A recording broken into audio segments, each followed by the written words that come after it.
எதுக்கு நீ வீட்டுக்கு வர்றதுக்கே ட்ரை பண்ற? அங்க பாரு உன் பிள்ளைங்கள இப்படி பீச்சில் படுத்துட்டு இருக்க மாதிரி படுத்துட்டு இருக்குங்க.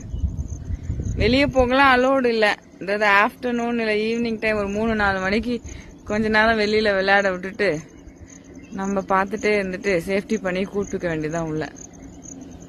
அதுவும் குக்குலாம் பீச்சில் படுத்துக்க மாதிரி படுத்துட்டு இருக்க. நீ வந்தன்னு வச்சுக்கோ, எழுதிச்சு வா, வாடா விக்கி, வாடா வாங்க. சரி யாரோ வராங்கன்னு நினைக்கிறேன். ஏதோ சவுண்டு கேட்டவுடனே 2 பேர் வந்துட்டாங்க. விக்கி அவங்க பாருங்க, திமிரு பிடிச்சது ஒண்ணு வருதா பாருங்க.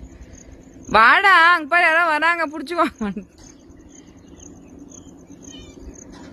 அங்க ஒரு ஆள் வராங்கங்கிற பயமே இல்ல. விக்கி நீ நல்ல பையன்டா, அந்த மாதிரி பயந்துட்டு வந்து யாரோ வந்தா